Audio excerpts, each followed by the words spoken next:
It was a rigorous budget defense session on Monday as the House Committee on Maritime Safety, Education and Administration examined the 2025 budget proposal of NIMASA, amounting to a 774.77 billion naira. The agency's Director General, Dr. Dayo Mobiriola, was represented by the Executive Director of Finance and Administration, Honorable Chidi Ofodile, who took lawmakers through a breakdown of the revenue and spending plan. And we expect a full automation of our revenue processes and better utilization of our available platforms, which we believe will greatly improve the revenue base of the agency.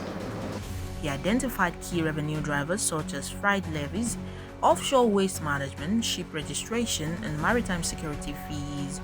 New income streams are also expected from automation, the deployment of a modular floating dock, and ongoing collaboration with the U.S. Coast Guard.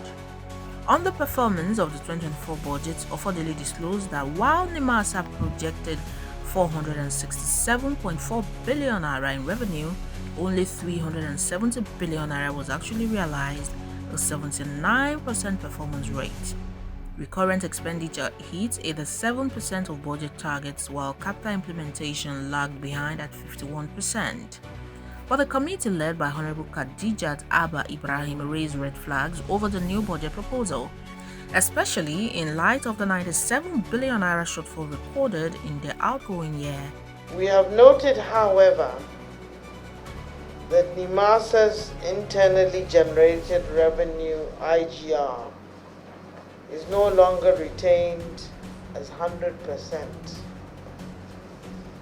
as it was done before.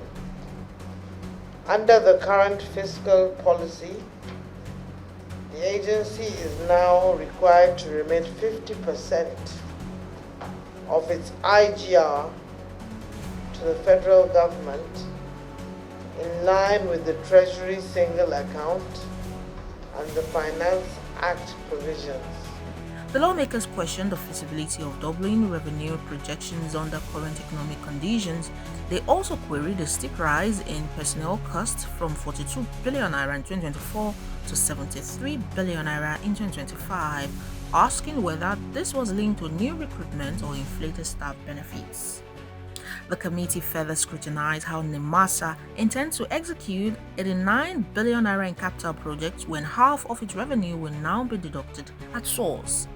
In his defense, Ofodile explained that budgets are only projections and are often influenced by economic realities such as oil production levels, international trade volumes, and exchange rates. The offshore waste reception facility levy generation and collection will be enhanced as a result of the enhanced platforms.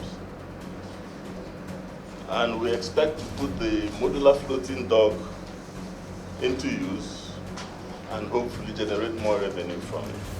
Despite the concerns, the committee adopted the budget, noting it would be presented to the House in plenary.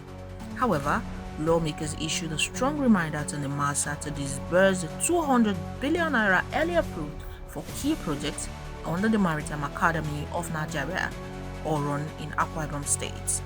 As NIMASA eyes maritime expansion to diversify its economy, the 2025 NIMASA budget presents both ambition and risk. Lawmakers say greater transparency and discipline will be required if the agency is to deliver on its key promises and contribute meaningfully to national revenue. Oluwatobieni Iton, reporting for TV Platinum.